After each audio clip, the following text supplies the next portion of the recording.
Assalamualaikum warahmatullahi wabarakatuh. Ketemu lagi bersama saya Ricky Bibisana dan tentunya ada Dea. Iya, kita di Lintas Topik hari ini ya Dea ya. Terkhusus ini buat para pemirsa YouTube channel Lintas Topik dimanapun Anda berada dan juga para pendengar radio Citra FM dan juga Purnama CD FM ya. Ya tentunya selalu stay tune di sini ya. Oke, hari ini luar biasa banget Dea. Ini ada dua narasumber yang udah hadir di Lintas Topik hari ini. Ada siapa? Monggo bisa dia perkenalkan. Ya, bersama dengan dua narasumber kita, bersama dengan Bapak Suratman SPD. Halo, Assalamualaikum Pak Suratman. Waalaikumsalam Mbak. Oke, ya beliau ini selaku Ketua PGRI Kabupaten Wonosobo Bapak ya. Oke, dan juga sudah bersama dengan kita juga ada Ibu Fida Raihana. Nih, selaku guru SD Negeri Lamuk 2 Kalikajar. Ya, selamat sore Ibu Fida. Selamat sore Mbak. Oke. Aduh, ya luar biasa banget ya hari ini tentang pendidikan tentunya ya. Oke, ini dalam tema apa sih dia untuk Lintas Topik kali ini? Oke, spesial kita bersama dengan Ibu Guru nih dan juga bersama dengan Ketua PGRI Kabupaten Wonosobo dalam rangka hari ulang tahun PGRI ke-79 Riki. Wow, selamat ya. Dan kemarin juga ini baru ada Hari Guru Nasional di tahun 2024 ini ya yang jatuh di tanggal 25 November dan ini spesial sekali bersama dengan guru sekaligus bersama dengan PGRI Kabupaten Wonosobo. Jadi komplit banget nih ya. Benar. Dan tentunya udah siap nih untuk host utama kita ada Ida Agus ya. Ida Agus siap ya. Ready. Udah siap dengan segala pertanyaannya ada ya. Dan hari ini kita juga bersama Cleo ya. Oke, Cleo selalu menemani kita sehari-hari. Oke, dan itu jangan lupa juga untuk yang bisa ya mendengarkan acara ini di live streaming di jogjastreamers.com. Oke, dan juga jangan lupa selalu saksikan kami di channel YouTube Lintas Topik. Oke, langsung aja mungkin Riki ya. Iya, monggo Mas Ida Agus. Baik. Oh iya, kurang ya.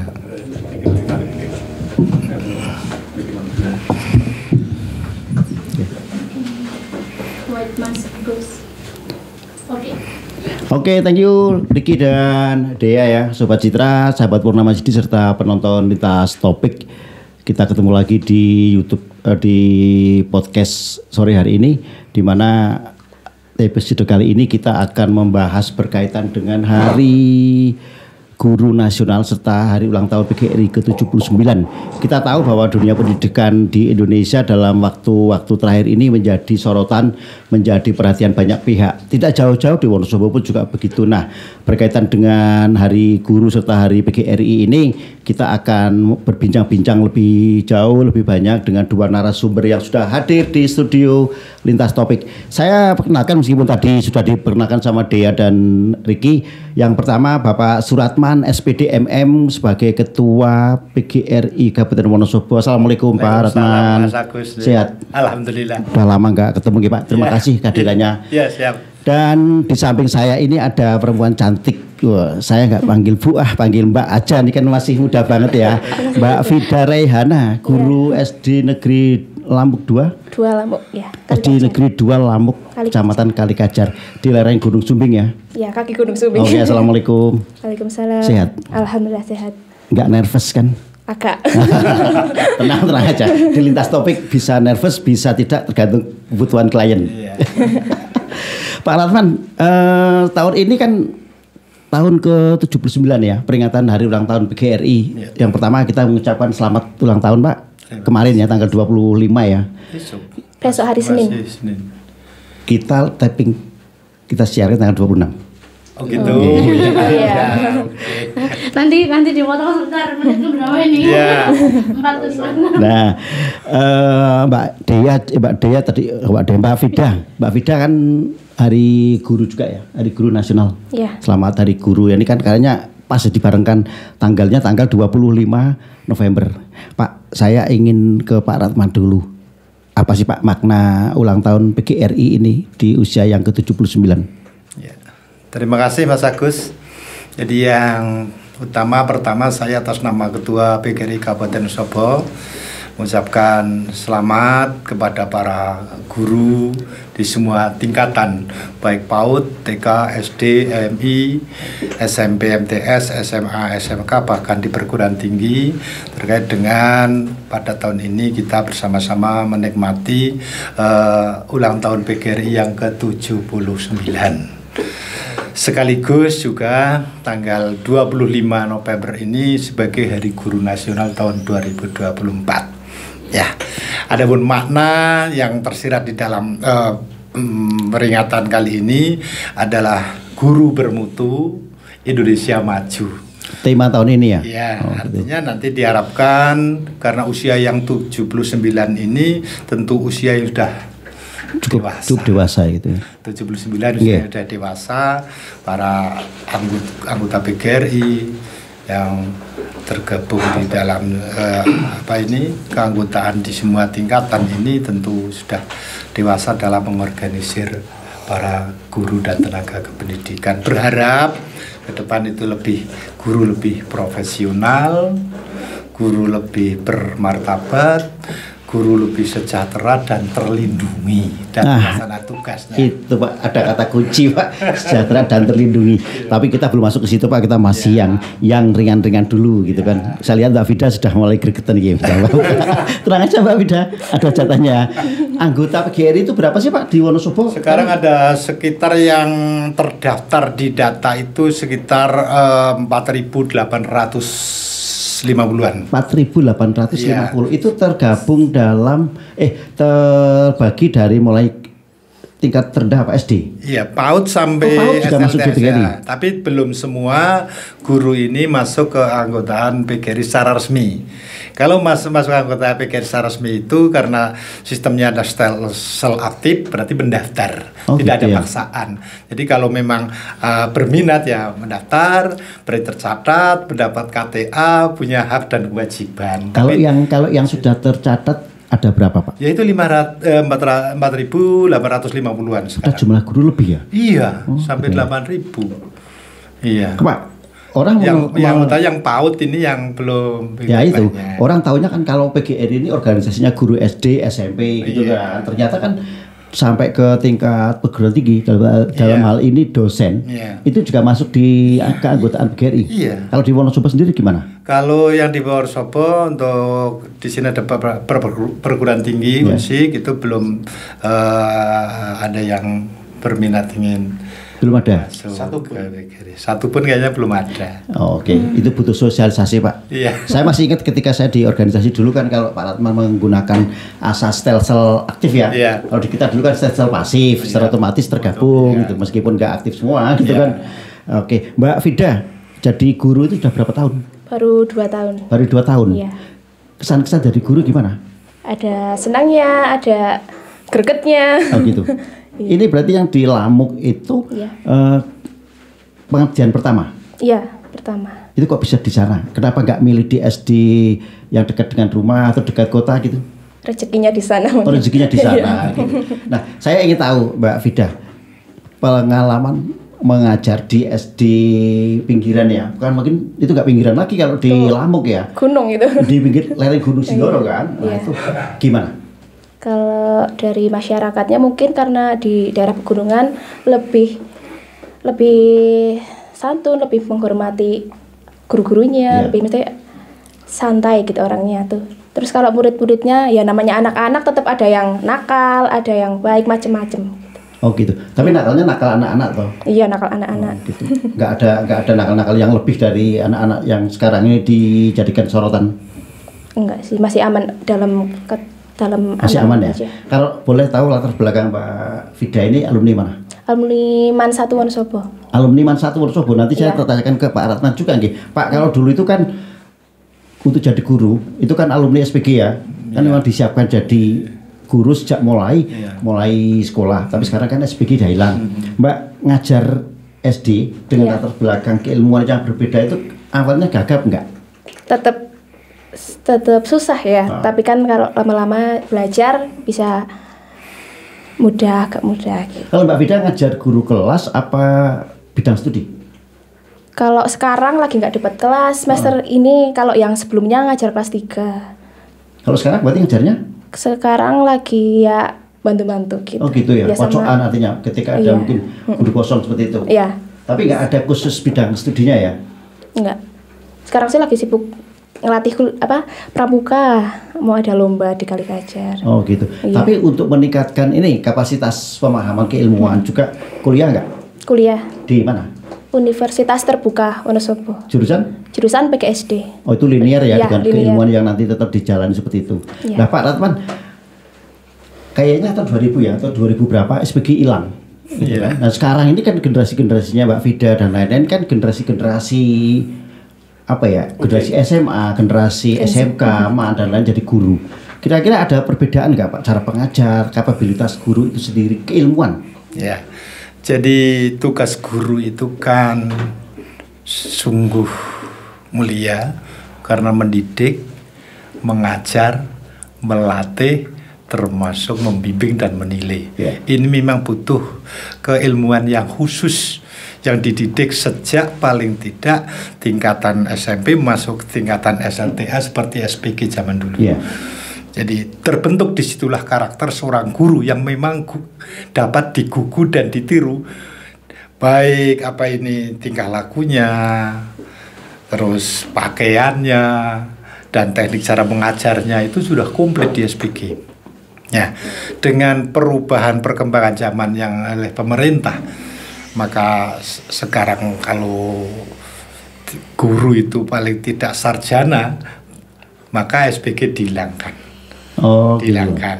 Nah, kemudian setelah dihilangkan, mesti kalau ingin menjadi guru punya sertifikat sebagai seorang pendidik yang lulus dari keguruan murni. Kalau dulu kan ada Akta 4 ya Pak? Iya, Akta 4 sekarang kan sudah kayaknya. tidak ada. Jadi harus sarjana pendidikan.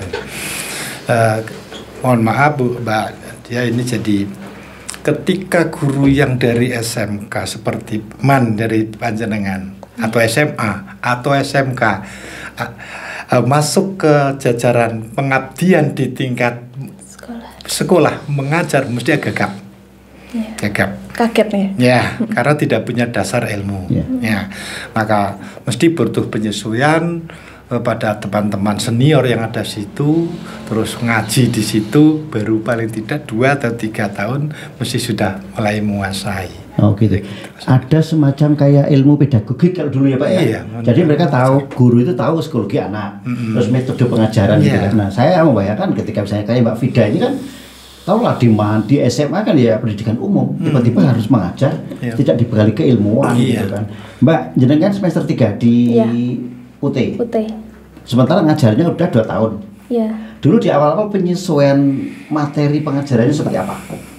Penyesuaiannya ya kayak belajar mengulang lagi materi yang mengingat-ingat kembali kan materi yang di sekolah dasar. Tetap agak kaget awalnya, tapi kan tetap juga belajar sama guru yang lebih senior, yang lebih paham caranya gimana, terus psikologi anak juga, gimana menghadapi anak yang tantrum, kan sekarang banyak anak tantrum gitu. Terus pelajaran juga mengulang lagi, belajar lagi gitu. Oh gitu. Nah, pengalaman jenengan sudah 2 tahun kayak gini, tentunya perkembangan anak sudah mulai paham ya. Terus pemahaman karakter anak juga. Nah, itu ada nggak pengaruh perbedaan pengajaran di awal dulu dengan sekarang? Ya berbeda, sudah bisa lebih gimana cara menangani anak supaya lebih tenang, lebih kondusif, lebih semangat dalam pembelajaran. Oh gitu. Belum ASN ya? Belum. Kok masih kok ingin jadi guru saat itu? Karena mungkin jalannya di situ, terus kayak ada role model barangkali orang tua jadi guru atau enggak, saudara-saudara gitu? Saudara-saudara, keluarga, ya. Kok enak gitu ya? Ya bisa dikatakan. Itu ya kan dari luar kan? Nah, jadi guru honorer itu enak nggak? Ada enaknya, ada nggak enaknya. Enaknya gimana? Nggak enaknya gimana? Nanti soalnya itu berarti dengan Pak Ratman yang senior ya. Enaknya gimana? Nggak enaknya gimana? Enaknya ya mungkin lingkungan baru, pengalaman baru, terus bisa mengenali karakter anak, bisa setiap hari selalu belajar. Jadi mungkin banyak pengalaman yang mungkin mereka belum dapatkan, tetapi saya dapatkan. Oh, itu learning by doing ya, ketemu anak-anak langsung. Terus tahu di lapangan. Tapi nggak enaknya gimana? Nggak enaknya mungkin kalau honorer gajinya ya kurang layak. Sudah UMK? Belum. Oh belum ya? Iya. Guru honorer UMK Wonosobo berapa? 2 juta ya? 2 juta 100 itu berapa ya? Ya 2 juta itu kan belum honorer. Nah ini nanti tak tanyakan ke Pak Ratna juga karena memegang kendalinya di sana. Cukup nggak honor? Saya nggak menanyakan lah. Tapi ringnya di bawah 1 juta. Iya. Cukup nggak untuk operasional dari rumah sampai ke sekolah, untuk bensin, untuk makan, untuk iya kan update perempuan itu kan lebih lebih mahal Skincare. gitu ya, skincare dan lain-lain. Skincare kan nggak ditanggung BPJS Mbak pemberiannya. Ditanggung diri sendiri. Cukup nggak? Ya bisa dikatakan kurang cukup lah. Oh gitu. Iya. Tapi tetap bertahan. Ya bertahan. Iya. Udah nyaman gitu. Belum nikah? Belum. Belum nikah? Belum. Alhamdulillah. Aduh, kalau udah nikah sih udah ada yang nanggung ya Pak. Ya. Tapi kalau belum kan dia juga gitu. Nanggung sendiri. Semoga lewat podcast ini juga ada. Tidak dipromosikan. Pak Ratman, nah ini anggota PGRI yang honorer banyak juga Pak. Ya. Jadi anggota PGRI yang honorer itu belum semua masuk.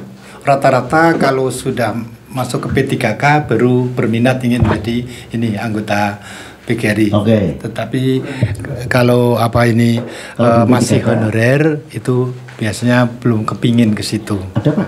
Berapa kira-kira jumlah? Ya, jadi begini Mas. honorer? Untuk kebutuhan guru kelas sekitar 3.795. Kebutuhan 3.795. Ya. Sementara yang ASN itu dan non ASN, kalau non ASN itu 2.945. Masih jauh Pak. Masih jauh. Ya. Kemudian ditambah non ASN yang sudah terdata di Dapodik sekitar 5.023. Kekurangannya sekitar 391. Ini termasuk yang belum terdata di Dapodik. Nah, Artinya yang diajar ini seperti ini Mbak Wida, ini termasuk yang 391. Iya. Oh, gitu. Iya. Jadi baru istilahnya tahapan belajar latihan itu baru sudah masuk data, tetapi belum masuk data di Dapodiknya. Biasanya guru baru kayak Mbak Vida ini masuk ke Dapodik setelah berapa tahun? Ya paling tidak punya basic kompetensi pendidikan dan ijazah S1 dulu. Oh, baru satu ya? Iya, S1 pendidikan baru bisa masuk di data itu saja sejak tanggal lulus itu tidak serta-merta langsung bisa masuk. Ada masa pengabdian dulu. Menurut PP yang terakhir yang saya itu kalau yang akan datang tentu berharap saya juga PGRI menyuarakan kalau Dapodik kok pakai sulit-sulit amat sudah biata bakti lama. Nah, seperti Mbak Ida ini kalau sekarang baru masuk semester yang ketiga, padahal nanti paling tidak ada 9 semester, berarti kan masih bersekian tahun. Itu baru saja memenuhi syarat untuk masuk di data Dapodik. Itu menjadi titik awal ya. Iya, Mbak. Sementara karena undang-undangnya memang begitu. Jadi guru Pak TK, PAUD sampai ini PSLT paling tidak sarjana pendidikan. Oke, misalnya kayak Mbak Vida ini, taruhlah sekarang 1,5 tahun ya udah kuliahnya, sampai lulus 4 tahun misalnya, berarti masih ada 2,5 tahun. 2,5 tahun. 4 tahun sampai dari mulai masuk sampai 4 tahun lulus ini tidak dianggap sebagai sebuah pengabdian untuk masuk ke Dapodik. Kalau ada surat keputusan dari sekolah ya. Karena sekolah menurut PP 48 2008 kalau tidak keliru ya, ini bahwa memang tidak diperlukan mengangkat Wiyata Bakti yang pertama. Sekarang itu kapan sih Pak? Tapi Mbak Vida Wiyata Bakti ya? Iya. Masih ada aturan lama yang dipakai. Aturan lama. Jadi begini. Memang tidak diperbolehkan kepala sekolah mengangkat Wiyata Bakti karena apa? Ngefek kepada jelas kebijakan pemerintah. Kos juga ya. Ya, itu. Contoh dulu K1, K2 sudah selesai sebetulnya. Ada honorer yang baru tetap diakses terus kan. Maka tidak akan ada selesainya. Tambah Mbak Wida dan kawan-kawan yang kurang lebih 391 pengabdian ini panggilan untuk pengen mengabdi ini mesti ada proses dulu Mas Agus. Oh gitu. Nah iya Pak. Saya melihat begini. Dulu waktu K1, K2 itu sudah selesai. Harusnya itu sudah tidak ada penambahan guru-guru honorer kan. Tapi ketika ini masuk terus, ini berarti kan beban juga ke sekolah. Iya, karena kebutuhan pendidikan kemudian layanan dasar Mas. Wajib kan? Wajib bagi masyarakat dan ini adalah tugas negara yang harus hadir di situ. Semua masyarakat berhak mendapat pendidikan dan layanan pendidikan secara maksimal. Ketika di sekolah saat itu kekurangan guru dan pemerintah tidak mengangkat, otomatis lah ya otomatis mesti ada warga yang kepingin berminat, tarik. Nah itu kan. Dengan konsekuensi honor yang diterima belum layak. Ya belum. Gitu. Nah Pak, saya banyak mendengar bahwa honor guru ini masih jauh di bawah Pak. Tadi Mbak Vida aja sampaikan kan? Iya. Masih ada di bawah Mbak Vida Pak. Begini, saya data sementara ini, data sementara. Jadi honorer itu, honor daripada guru-guru honorer ini bermacam-macam variasi. Ada yang sudah dibiayai oleh pemerintah. Itu yang siapa Pak? Ya. Dibiayai. Yang sudah masuk data Dapodik dan punya SK dari pemerintah. Oke. Ya. Ringnya berapa? Ya, sekarang data yang tempat saya itu, mohon maaf kalau ada kekeliruan, yang di bawah 500 ada ini yang dari pemerintah ya 64 orang. Kemudian antara 500 sampai 950 sekian ada 19 orang. Terus yang 1 juta sampai 1.450 10 orang, 1.500 sampai 2.000 ini 4 orang, kemudian di atas 2 juta juga sudah ada, yaitu sekitar 3 orang. Ini yang data yang didapat dari pemerintah daerah karena sudah punya pengalaman lama, ya 10 atau berapa tahun lah, dan memang diapresiasi oleh pemerintah dengan dana sesuai kemampuan pemerintah. Belum bisa mencapai semuanya. Kemudian ada yang di bawah 500 itu yang itu ada yang terendah itu sekitar 150 Mas. 150 per bulan. Per bulan. Itu guru SD. Iya. Bisa hidup apa Pak? Ya makanya kami kan hitung-hitungan kan nggak masuk. Ya nggak masuk Pak. Saya juga pernah dengar ada dana insentif dari APBD dan APBN Pak. Ya. Itu seperti apa Pak? APBD utamanya ya daerah seperti kebijakan pemerintah daerah itu kan tentu ada dasarnya Mas. Ketika mengeluarkan SK-nya jelas. Lama pengabdian jelas. Tidak serta-merta terus masuk terus dapat. Kalau tidak belum masuk daftar seperti beda ini boleh saya pengabdian dengan panggilan ya, tetapi honornya itu tidak bisa dari pemerintah Mas, dari sekolah dari sekolah yang bersangkutan. Dan tahun kemarin kami juga sudah meminta bahwa harus didampingi dengan dana bos daerah, karena bos reguler dari pusat tidak ada petunjuk teknis bisa membayar honorer. Kalau itu nggak ada petunjuk teknis untuk bisa membayar, artinya di EGOG ya, di situ ada pos untuk honorer. Lantas kayak Mbak Vida ini diambilkan dari pos mana? Jadi sebelum ada pos daerah ini, pos daerah yang tahun kemarin ya, insya Allah tahun ini kami juga meminta terus supaya masuk itu dari wali murid Mas. Oh pakai SKR itu? Iya seperti kayak swasta itu tuh. Ya swasta. Jadi ini saya butuh guru, tapi saya tidak punya dana. Wali murid gimana kan gitu, hanya wali murid sudah ada iuran wali murid yang terkumpul di situ, tetapi serahkan komite orang tua ke sekolah tidak ini. Jadi tetapi kalau tidak ya layanannya hanya seperti kurang tenaga merangkap, artinya guru kelas diampu oleh guru agama, oleh guru olahraga kan begitu kan. Iya Pak, kalau kita tadi mendengar Pak Ratman kan menyampaikan bisa aja nanti sumbangan itu dari wali murid ya, bukan pungutan. Karena kalau pungutan kan nggak boleh. Iya boleh. Kalau sumbangan itu kan tidak ditentukan besaran, tidak ditentukan dibatasi cara pembayarannya, dibatasi. Dan ibaratnya nggak bayar pun nggak masalah gitu kan. Iya. Nah, tapi kan ketika jumlah itu tidak sesuai dengan ekspektasi, akan mempengaruhi jumlah honorer, jumlah itu kan yang dibayarkan. Maka honor di sekolah itu beda-beda. Seperti Mbak Vida kata tadi ada berapa saya nggak tahu, itulah di bawah 500. Ada yang seperti kalau ini 500 antar sampai 1 juta. Oh ya syukur alhamdulillah. Lumayan. Skincare masih bisa atau aku skincare masih aman. Sekolah yang itu aja Mas. Dari daerah seadanya dari wali murid itu. Ada Pak yang masih 150 itu daerah mana Pak? Saya ini belum ngecek langsung daerah mana, tapi ada yang seperti itu. Artinya begini, ketika jumlah murid di Lampung 2 berapa tadi jumlah muridnya? Sekitar 117. Rata-rata. Semakin banyak jumlah murid berdampak berkorelasi positif nggak dengan besaran honor? Iya, tentu. Artinya misalnya begini, SD Wonosobo itu kan ada SD 10 Pak. Dia memiliki jumlah murid sekitar hampir 600 gitu kan. Dan yakin di situ kan ada honorer. Artinya itu lebih layak kan dibandingkan dengan di Lampung 2 yang muridnya cuma sekitar 100-an seperti itu. Jadi sekolah sekarang katakan dibuka ruang, kepala sekolah boleh menerima sumbangan pengabdian dari ini guru, manakala formasinya yang ada.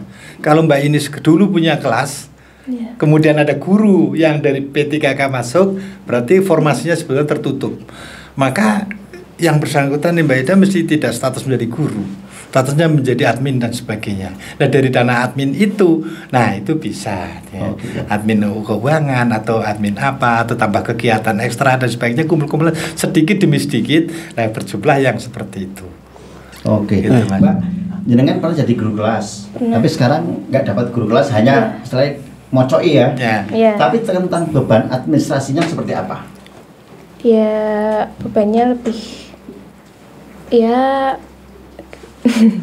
bebannya lebih ke tugas-tugasnya, administrasi kan lebih sekarang tuh malah banyak guru yang kalau masalah administrasi lebih banyak daripada tugas di kelas. Utamanya. Iya. Nah, ya. Contoh misalnya ada yang PMM apa itu segala macam kan juga beban bagi mereka yang selalu ngerjain gitu Jok. Ya. Terus bos itu aset atau Artinya administrasi di luar tugas pokok sebagai guru ini justru lebih menyita waktu ya, Iya. tenaga. Oke, berdampak nggak Pak dengan pola pengajaran ketika guru itu justru kemarin kan jadi keluar nih bahwa guru itu lebih disibukkan dengan administrasi ya, bendara bos, bendara ini yang itu sebetulnya dulu tidak pernah terbayangkan gitu Pak. Ya, jadi tugas mendidik anak-anak di sekolah itu tidak hanya guru, mestinya ada administrasi, tenaga administrasi. Guru tugas pokoknya adalah mengajar, melatih, mulang pokoknya itu. Tentu. Ketika di sekolah itu memang secara lembaga punya tanggung jawab, harus karena menerima dana, kemudian harus melaporkan dan sebagainya, kemudian ada program dari kementerian ini juga harus melaporkan dan sebagainya, maka ini butuh admin. Nah, ketika di sekolah tidak ada admin, sebentuk TU kan, itu mesti guru yang bersangkutan itu ditugasi tambahan oleh kepala sekolah sebagai bendahara bos. Sementara bendahara bos ini tidak boleh dipegang orang yang atau guru yang belum berstatus ASN.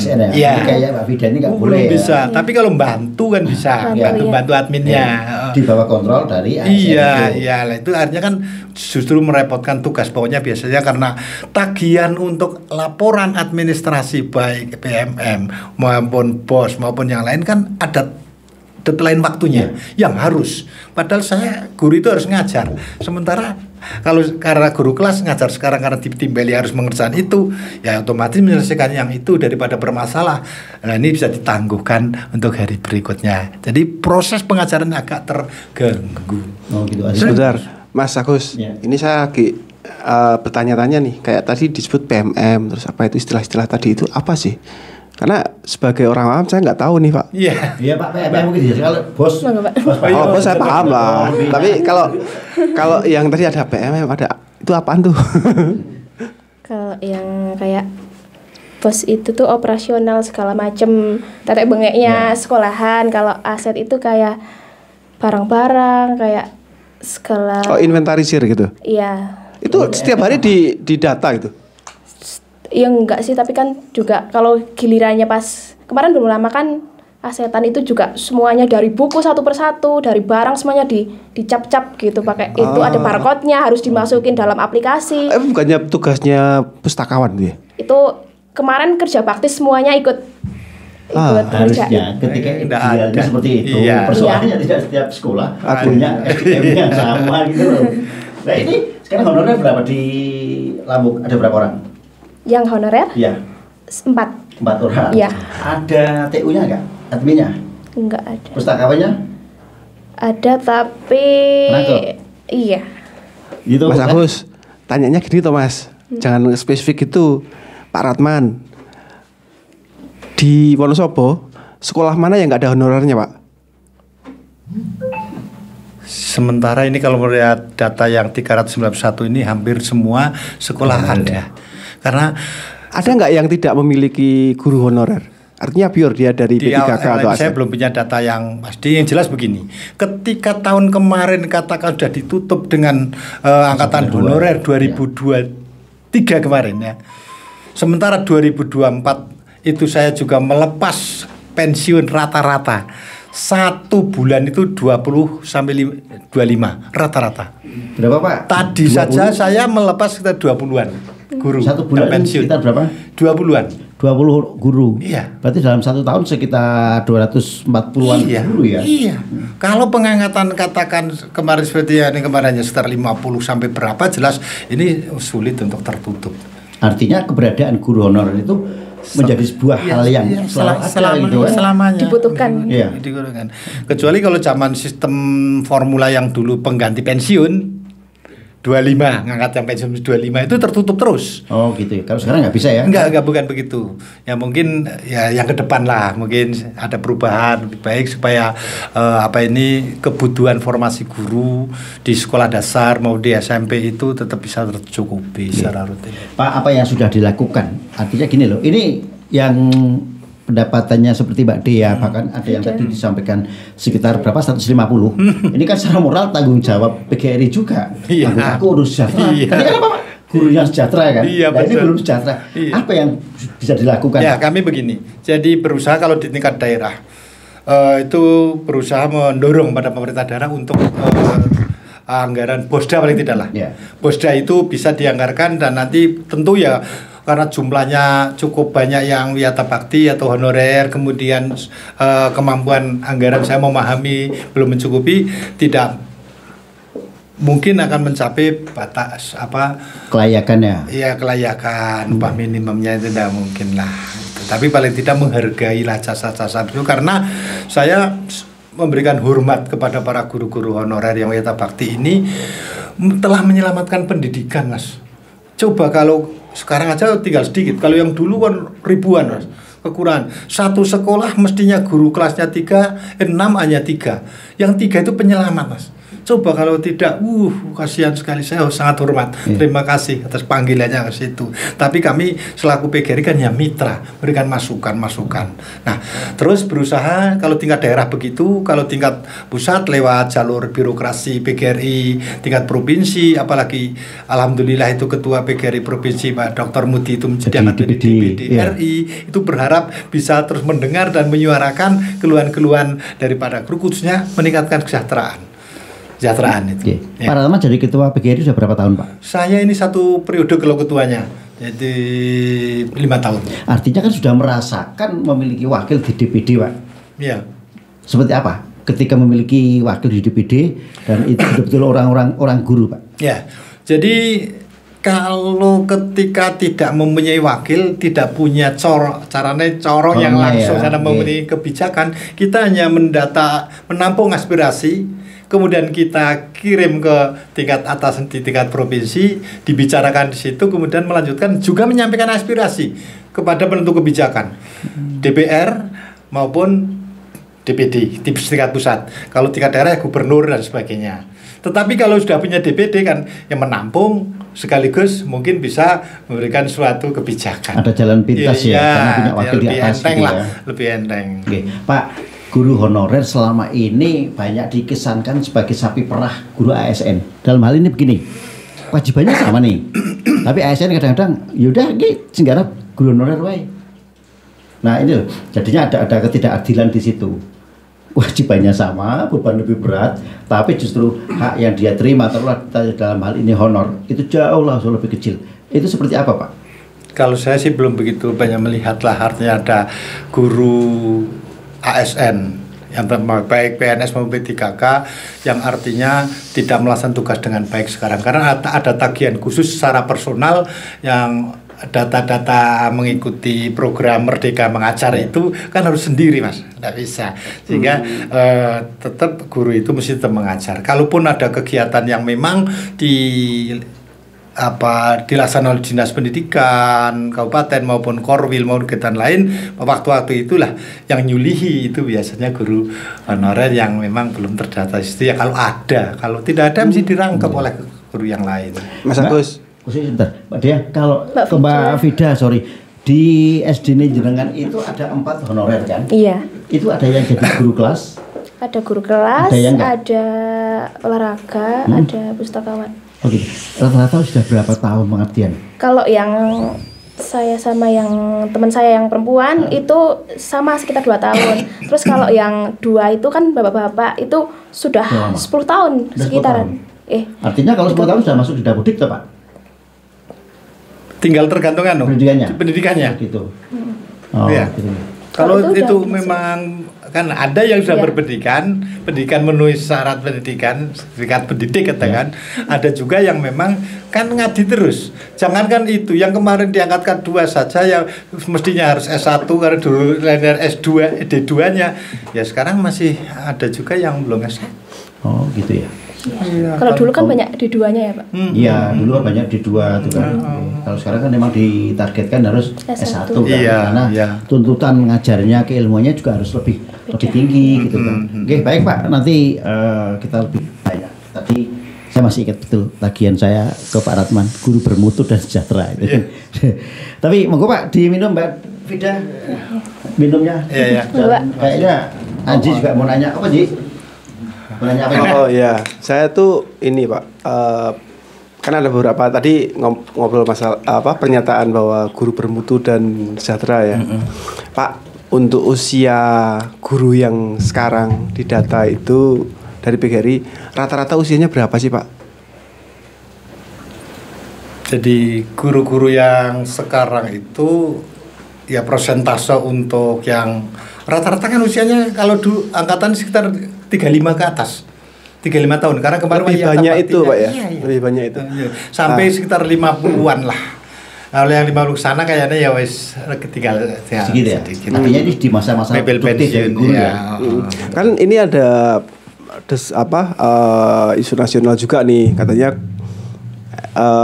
mata pelajaran coding sama AI bakal dikasihkan. Iya. Apakah dengan kenyataan di lapangan Pak, dengan adanya guru-guru yang mayoritas rata-rata di umur 35 tahun ke atas, itu kemudian mampu untuk memberi pengajaran hal seperti itu, atau ada solusi yang lain? Begini, jadi memang perkembangan teknologi luar biasa. Iya.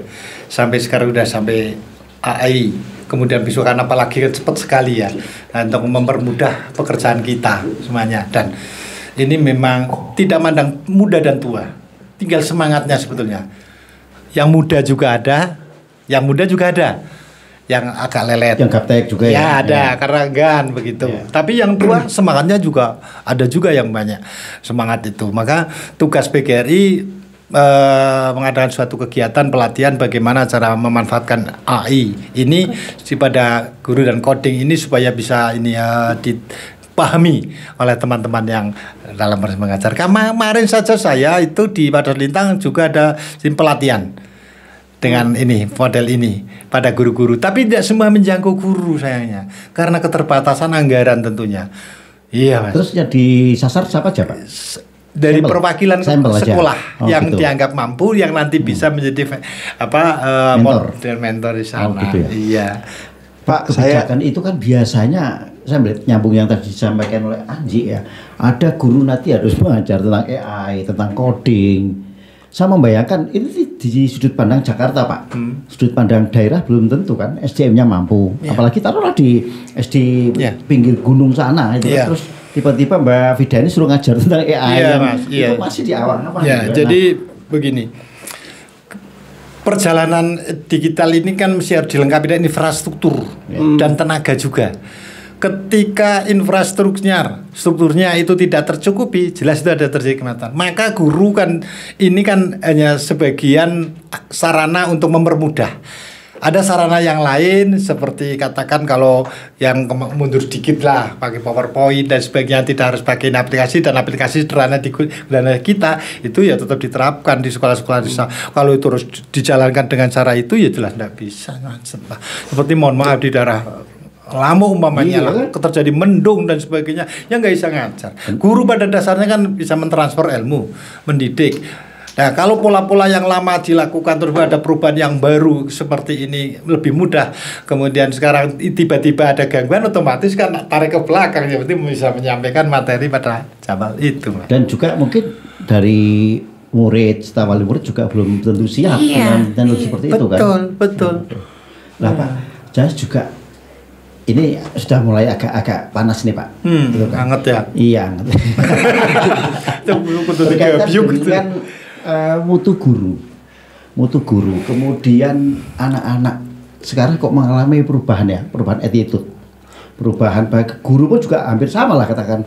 Mungkin karena pemikiran saya karena guru tidak dilahirkan dari institusi SPG, tapi dari institusi umum sehingga pola pengajarannya ya yang penting aku ngajar bukan mendidik seperti itu. Seperti apa sih Pak sebetulnya sekarang kompetensi guru itu? Ya, kalau yang baru masuk ya dari SMA seperti Mbak Vida ini, tentu harus banyak belajar lah. Jadi adanya di situ mentransfer ilmu, tidak mendidik Mas. Mendidiknya masih kurang. Mentransfer ilmu, jangankan Bu Vida, di rumah ibu saja ibu rumah tangga bisa mentransfer ilmu, ya kan? Tetapi sekarang sudah mulai bagaimana cara mendidik, memahami karakter pendidikan di SD, memahami perkembangan intelektual di SD, memahami perkembangan fisik di SD, itu mulai dari kelas 1 sampai kelas 6 mesti harus dipahami. Jadi perubahan semacam ini memang harus dimiliki kompetensi yang semacam ini oleh seorang guru. Terus antar beberapa bulan terakhir ini kan betul-betul menjadi sorotan Pak. Kemampuan anak-anak ini kurang banget. Kemarin kan di sosmed sempat viral. SMA, anak SMA ya, dia nggak paham tentang ketika ditanya ini negara mana, ini kota mana. Itu terus membaca pun banyak yang juga belum artinya itu udah level SD harusnya atau SMP. Nah, langkah seperti apa yang terbaik yang untuk berkaitan dengan siswa. Kemudian guru ini sekarang berada dalam kondisi yang menurut saya secara psikologis agak terganggu Pak. Ada ketakutan ketika kemarin kasus ada kasus di kita juga takut jangan dikriminalisasi ini. Padahal mungkin di era-era 1 dekade atau 2 dekade yang lalu nggak pernah ada tuh namanya kriminalisasi guru. Iya. Jadi guru ini orang Jawa. Cara dosoknya itu digugu dan ditiru. Tadi saya awal sudah mendasari. Karena guru itu adalah pekerjaan pilihan yang bersangkutan, tidak milih pekerjaan yang lain, tahu risiko dan sebagainya, mesti harus lakukan yang pertama, perilaku, berpakaian. Itu harus bisa ditiru oleh anak-anak kita. Nah, kemudian ucapan dan sebagainya. Nah, guru yang baru masuk ke situ mengalami transformasi lah ke situ memang agak sulit lah. Kecuali memang dididik dalam keguruan. Dan lagian kalau sudah masuk kata dari SMA MAN atau SMK masuk ke S1 PGSD baru nanti setelah tamat tahu itu semuanya. Itu baru saja itu. Itu saja tergantung karakter. Yang namanya karakter guru macam-macam. Ada yang memang mengguruni lah. Ada yang memang kurang guruni. Ada yang guruni di sekolah, tetapi di masyarakat tidak guruni. Nah itu. Jadi, berarti ini Mas, ada pertanyaan lanjutan nih. Pak, sekarang itu kalau guru itu status guru itu pengabdian atau profesi Pak? Guru itu profesional, profesi, jabatan profesi. Iya. Pengabdiannya di mana Pak? Nah, pengabdian bagi teman-teman yang ini ada pengabdian. Jadi kalau yang sudah ASN bukan tidak pengabdian. Iya, kalau yang sudah mendapat sertifikat pendidik ya sudah profesional. Berarti jargon lama sudah nggak berlaku dong Pak? Yang apa? Guru adalah pahlawan tanda jasa, tanpa tanda jasa. Iya. Begini Mas, kalau saya melihat tanpa tanda jasa itu kan begini. Ada seorang yang hebat bisa naik bulan, seorang yang dokter bisa begini, karena siapa? Iya, bukan yang pinter dia. Dia mengaku bahwa karena saya guru, maka guru dianggap sebagai pahlawan tanpa tanda jasa. Karena yang mendapat tanda jasa, bintang jasa itu ada rencananya dan berhak dimakamkan di TMP. Guru kan tidak. Padahal saya dari betul lah. Orang yang hebat ke sana ditanya karena saya guru, menghormati guru. Itu sudah begitu. Kami tidak menganggap bahwa guru itu pahlawan tanpa jasa dan sebagainya. Kita di masyarakat kan menganggap begitu. Yang tadi Pak belum dijawab tentang ketakutan guru sekarang itu Pak. Ya, gitu. Begini, Mas Agus, kami PGRI sungguh prihatin ya situasi yang sekarang, kejadian yang sekarang. Ada guru yang dikriminalisasi oleh masyarakat dan ada juga intimidasi oleh masyarakat, juga ada yang siswa di tingkat kelas tinggi. Ini terjadi Mas, terjadi betul. Ya, saya sangat prihatin, guru tidak mau, masyarakat tidak menghormati semacam ini. Nah, kejadian yang semacam itu mesti kami berharap antara sinergitas antara lembaga pendidikan, di dalamnya guru, tenaga kependidikan, termasuk komite, wali murid dan guru memahami betul tentang pentingnya pendidikan pada anak kita, sehingga anak kita yang disekolahkan itu mendapatkan ilmu baru Mas, yang orang tua tidak tahu, ilmu baru ditransfer ke anak-anak ini ternyata kurang mendapat perhatian. Saya melihat beda zaman dulu dengan sekarang. Dulu orang tua punya beban satu, bayar. Iya. Sehingga punya beban kudu munggah. Ada kenaikan dulu, harus naik. Karena naik bebani orang tua. Ya. Yang kedua, di era-era kurikulum yang kemarin tidak ada anak yang tidak naik, Mas. Semua berharap bisa naik karena substansinya guru adalah mendidik anak yang tidak bisa menjadi bisa, nakal menjadi tidak nakal dan sebagainya. Sehingga harapannya kalau guru tidak bisa menemukan jalan seperti tidak bisa mengubah, maka guru itu belum profesional. Ya begitu. Jadi apapun naik. Nah, kalau tidak naik, tidak ada, apalagi tidak ada tes. Kalau sekarang adalah kenaikan kelas. Tes kenaikan kelas maupun ujian apa? Asesmen. Ya, sekarang Ombian orang asesmen Mas. UAS dulu. UAS tes, PTS. Guru punya beban meningkatkan kualitas. Anak-anak punya beban bertanggung jawab supaya lebih baik. Orang tua juga menekan kepada anaknya supaya lebih baik. Tapi karena sekarang dibebaskan biaya, mesti naik kelas, akhirnya tidak punya beban itu semuanya. Ya, punya beban seperti itu kenyataan yang terjadi begitu. Dan itu mempengaruhi itu juga mungkin ya Pak? Iya, perubahan itu karena tidak merasa saya mendapat transfer ilmu yang bermanfaat, akhirnya anak yang biasa-biasa saja, tidak menghargai pada guru yang mentransfer ilmu, tidak merasa. Baru kemudian setelah nanti menjadi seseorang yang berhasil, oh saya bisa begini karena guru. Tapi sekarang karena perkembangan psikologi anak-anak SMP, SMA lah katakannya, yang sudah seperti itu kan menganggap bahwa gurunya itu sama. Teman ya, bisa jadi ngerokok bareng gitu. Iya, betul. Sesuatu yang mungkin dulu di era-era itu nggak berani dong sekolah. Iya, lah ini kan tanggung jawab kita bahwa sukses pendidikan bukan hanya guru. Ada orang tua yang mendapat amanah anak dari Allah, bertanggung jawab betul, penuh. Kemudian ada juga masyarakat, suatu beban moral, masyarakat bertanggung jawab terhadap pola pendidikan anak di lingkungan. Kemudian pemerintah menyediakan guru. Semuanya ini harus bertanggung jawab. Tetapi sementara ini kalau tidak bisa, salahkan gurunya. Iya kan? Guru menjadi sasaran ya. Iya. Kalau Mbak Vida pengalaman di SD sana gimana? Support dari orang tua maupun dari anak-anak, jangan-jangan di sana masih nganggep waduh guru gitu kan? Mbak Guru. Oh, Mbak Guru ya. Sekarang Mbak Guru jangan Bu Guru. Iya, muda lo. Belum Mbak Guru loh. Iya, udah kan nggak berani Pak. Gimana kondisi di Lamuk? Kondisinya ya tetap anak itu ya semestinya anak-anak seperti itu. Terus tetap ada anak yang zaman sekarang kan nakal. Itu nakal-nakalnya anak-anak SD kan wajar ya gitu kan.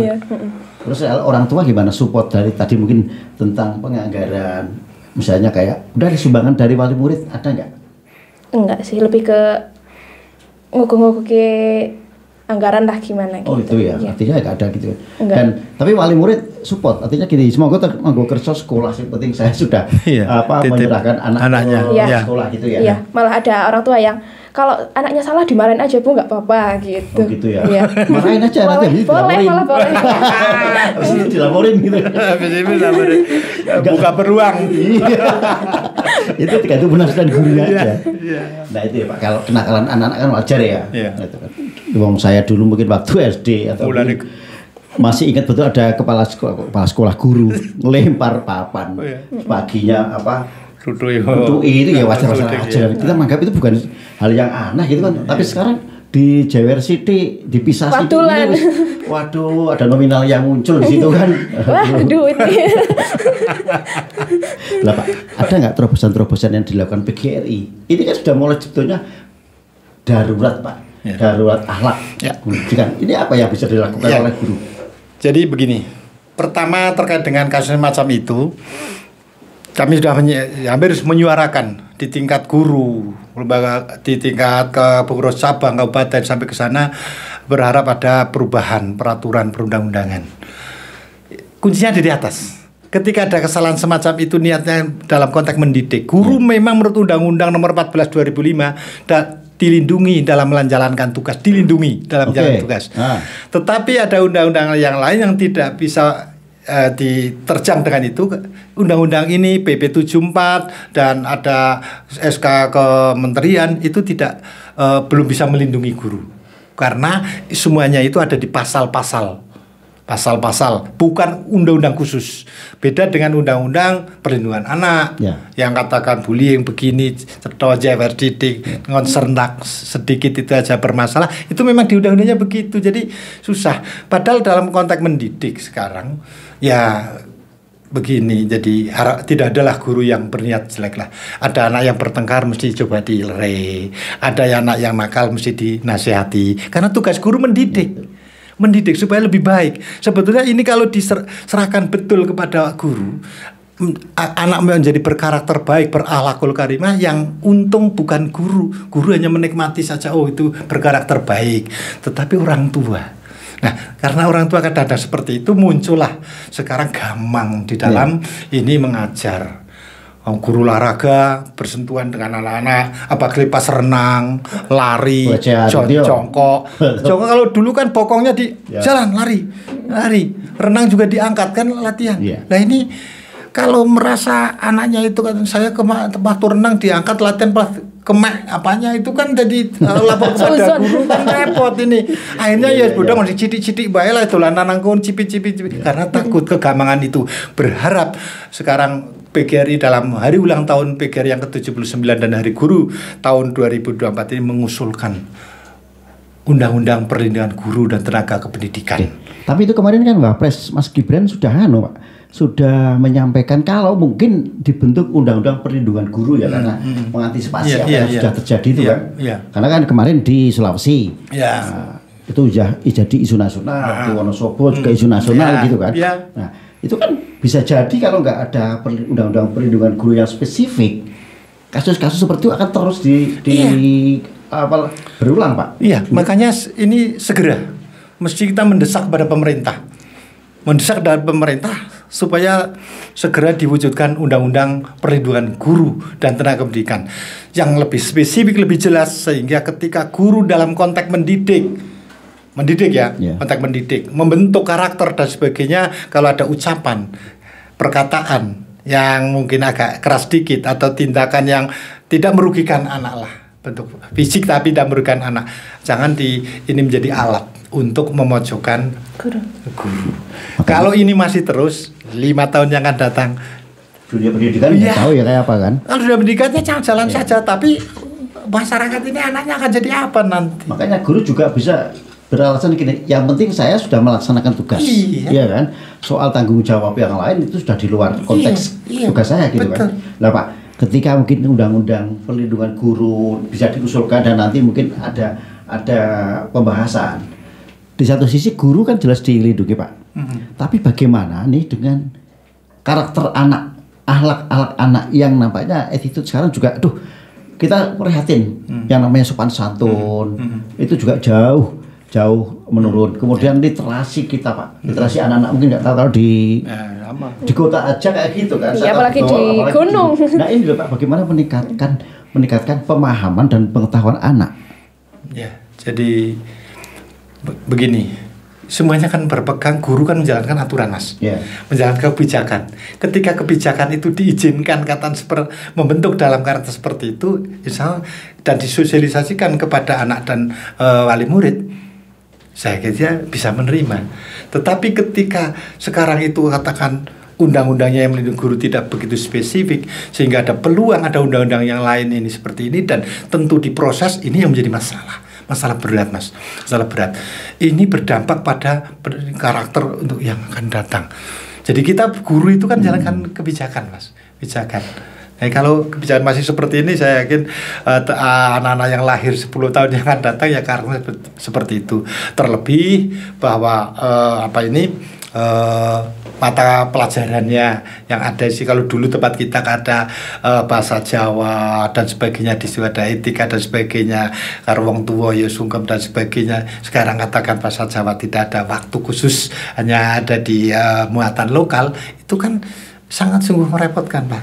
Mohon maaf, kalaupun itu bahasa Jawa itu bisa membentuk karakter, diterapkan lagi sekarang, tetapi kompetensi guru-guru yang sekarang, mohon maaf Mbak, yang lulusan SMA dan Mbak Vida ini kan harus ngajar bahasa Jawa.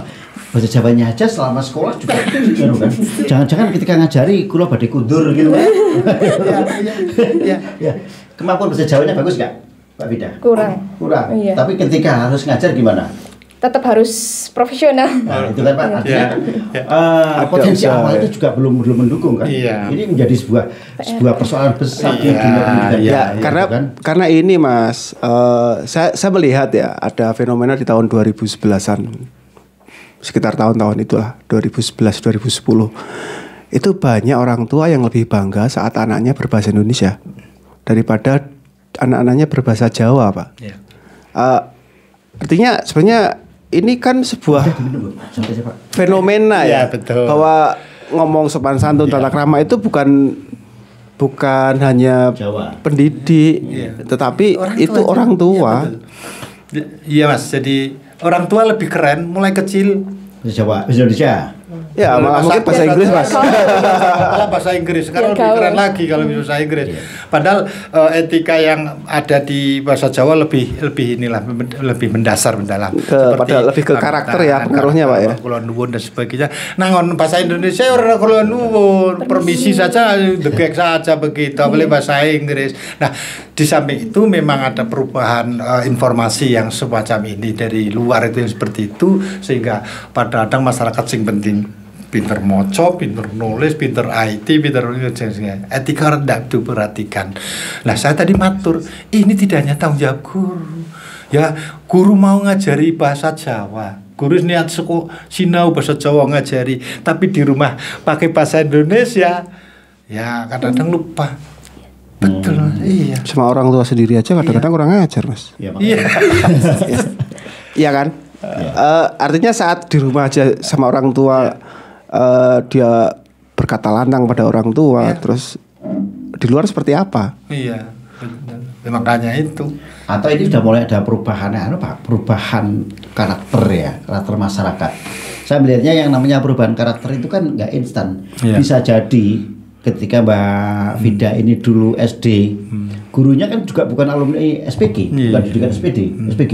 Jadi ini terus antar generasi itu semua berpengaruh lah, semua berpengaruh. Ketika dulu Mbak Vida SD, gurunya masih alumni SMA, kan SD tahun berapa? Tahun berapa? Lulus SMA tahun 22. Kurang 6 atau ya sudah, berarti kan SPG sudah nggak ada. Oh iya, satu generasi nanti juga ketika Mbak Vida ini jadi guru sama juga kan, tinggal direplikasi. Ini yang menjadi keprihatinan kita bersama. Di samping nilai akademik bagus memang dituntut, tapi ada nilai-nilai etika, nilai-nilai budi pekerti yang memang harus diterapkan, karena itu nanti akan tercermin dalam kehidupan nyata setelah anak ini selesai sekolah. Jadi pejabat juga dia tidak bisa menghargai rakyatnya, nggak bisa menghargai dunia sesama gitu kan. Nah ini loh Pak, pentingnya pendidikan. Makanya betul kalau menurut kita ini menjadi PR kita bersama. Gitu.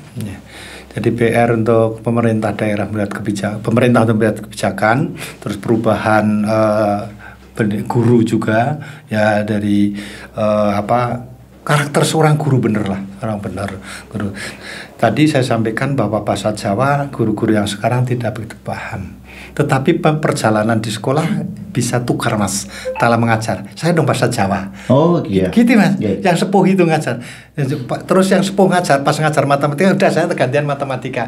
Begitu. Tetapi ini kan hanya tempo itu saja. Yang ke depan padahal guru di SD harus mengajar mulai dari PKN, bahasa Indonesia, matematika, IPA dan seterusnya. Multi-talent, Pak, ya. Masih nggak ada Masa administrasi Jawa, masa ngarep administrasi. Bulan melas. Itu kan bahasa Jawa, Pak. Tapi yang namanya budi pekerti dan etika kan tidak selamanya tergantung dari bahasa Ya. Jawa. Itu kan universal sekali. Ya, gitu. ya betul. Tidak ada, Pak, mungkin masukan-masukan dari PGRI melihat, oh ini kita darurat nih, darurat akhlak, darurat budi pekerti. Bagaimana kita memformulasikan materi yang paling tidak itu bisa merubah anak-anak bisa kembali. Karena keprihatinan kita udah luar biasa nih, Pak. Iya, jadi sebetulnya di sekolah sudah ada, Mas Pandan. P5. P5 itu dalam rangka pembentukan karakter. Oke. Karakter itu tidak hanya sopan santun, karakter menghargai pemerintah negara, terus menghormati orang tua, karakter suka bekerja keras, menemukan sesuatu dan sebagainya, karakter yang di era sekarang, tidak hanya sopan santun saja. Di P5 ada. P5 ya. P5. Tapi P5 itu bahkan dikatakan merepotkan, Pak. Bahkan kayaknya besok Ya. ketika ini yang menteri sekarang mau dievaluasi, Pak, P5. Ya, evaluasi pun kalau pendidik itu kan merubah karakter anak. Iya. Dan memberikan ilmu yang bermanfaat. Jadi bisa katakan mendapat ilmu dan berkarakter dengan baik.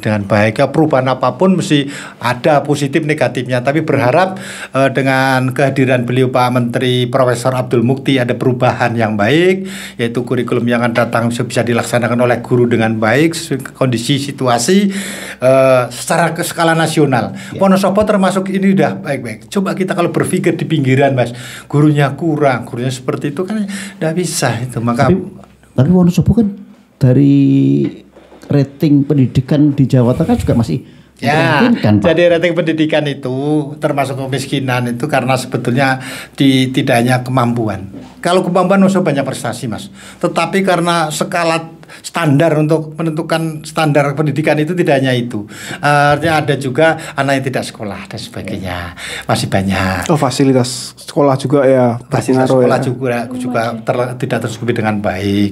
Ya, beda, mohon maaf, saudara kita di Projo Kebumen ya. tidak ada anak yang tidak sekolah. Orang tua kondisi mohon maaf ya, kondisi rumahnya mohon maaf loh ini seperti itu, tapi anaknya mesti harus sekolah.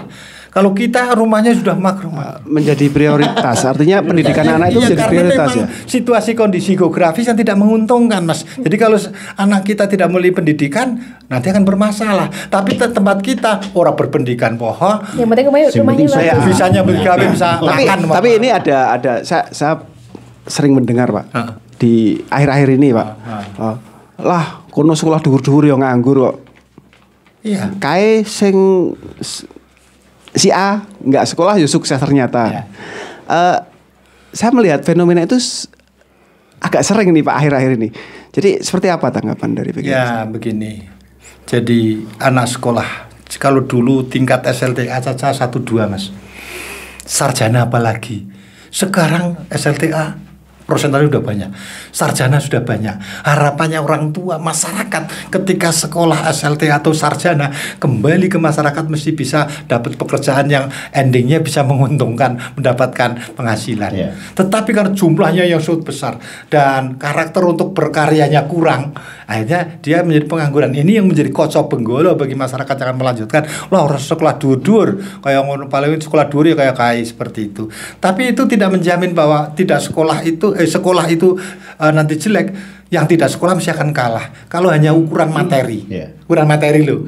Ukuran materi kan nggak sekolah masih penting bisa membaca, menulis, menghitung. Katakan punya skill usaha, ikut apa tetangga atau saudara bisa berhasil, Mas. Ukuran bukan materi tapi ke depan yakin merubah. Paling tidak anak keluarga itu terpacu untuk mengikuti pendidikan orang tuanya ke depan akan lebih baik. Artinya sebenarnya tidak ada memang tidak ada jaminan Iya, untuk bahwa sekolah tinggi itu kemudian dapat pekerjaan yang layak atau dengan kehidupan yang layak. Tapi lebih bahwa berpeluang untuk lebih layak gitu, Pak. Atau bagaimana? Jadi lulusan-lulusan perguruan tinggi ini membentuk mindset pemikiran mahasiswa itu untuk hidup mandiri, Mas. Ketika mindset tidak terbentuk karena pengaruh lingkungan. Lingkungan itu lingkungan geografis maupun lingkungan alam dan di lingkungan kita. atau penggunaan masyarakat dan sebagainya, itu yang mempengaruhi juga. Jadi enggan melakukan sesuatu dan sebagainya, kan itu. Tuh. Ini asik sekali kita ngobrol tentang pendidikan ya. Aduh, kalau kita bicara masalah pendidikan nggak ada habisnya Pak. Dari mulai guru, dari mulai sistem pendidikan, karakter anak dan lain-lain kan. Nah Pak, sebagai closing statement, monggo mungkin ada yang ingin disampaikan. Setelah itu nanti Mbak Vida dulu aja. Silakan closing statement. Selamat Hari Guru Nasional. Semoga momen ini dijadikan sebagai momen untuk merenung dan bertindak lagi untuk pendidikan Indonesia yang lebih cerah. Udah. Pak Retman kok? Ya. Saya Ketua PGRI Kabupaten Wonosobo kembali mengucapkan selamat Hari Guru Nasional, dan dari ulang tahun PGRI ke-79 berharap guru-guru ini lebih sejahtera, lebih bermutu, lebih profesional, lebih terlindungi. Nah, terkait dengan persoalan yang fenomena yang terjadi ini, berharap guru tetap melaksanakan tugas sebagai sejatinya guru yang sejati, yaitu tetap mendidik, tidak usah gamang, tidak usah ragu dalam rangka mendidik dan mengajar. Kita tetap, pemerintah mesti akan melindungi guru dalam proses pembentukan karakter pada anak kita. Sekian, terima kasih. Oke, terima kasih Pak Ratman dan Mbak Vida waktunya ya. Demikian Sobat Citra, sahabat Purnama Citi serta pemirsa Lintas Topik ya, bahwa pendidikan ternyata menjadi aset yang penting. Apapun itu persoalan-persoalan yang tengah kita alami itu menjadi sebuah dinamika. Tapi garis merah dari apa yang tadi disampaikan oleh narasumber kita, guru jangan gamang untuk melaksanakan tugasnya sebagai seorang pendidik, tetap profesional dan mengesampingkan aspek-aspek yang membuat mereka khawatir. Saya jadi ingat ketika selesai Perang Dunia Kedua dulu, Kaisar Jepang ketika Hiroshima dan Nagasaki dibom, luluh lantak, apa yang diucapkan? Dia tidak mengatakan tentara kita ada berapa, juragan kita ada berapa. Beliau mengatakan guru yang tersisa berapa. Artinya akan sangat-sangat memori kita bahwa pendidikan memang begitu penting. Bagaimana guru akan membentuk sebuah karakter bangsa. Baik, waktu sudah cukup bagi kita untuk mengulik persoalan pendidikan di Wonosobo. Terima kasih Pak Ratman dan Mbak Vida kehadirannya di sore hari ini. Dan silakan Dea serta Ricky untuk meng-closing acara.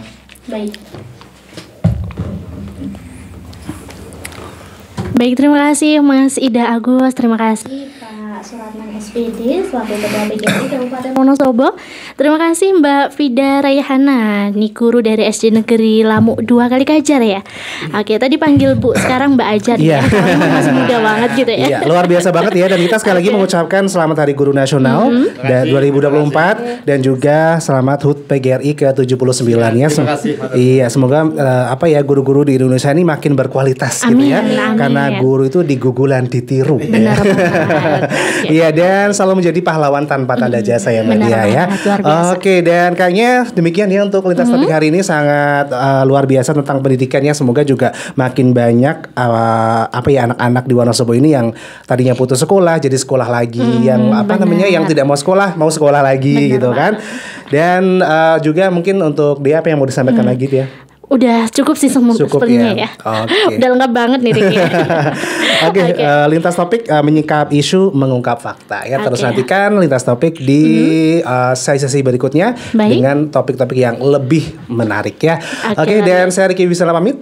Dan saya juga Dea Agustin Nandang mohon pamit undur diri. Wassalamualaikum warahmatullahi wabarakatuh. Dijawab kan? Jawab dong.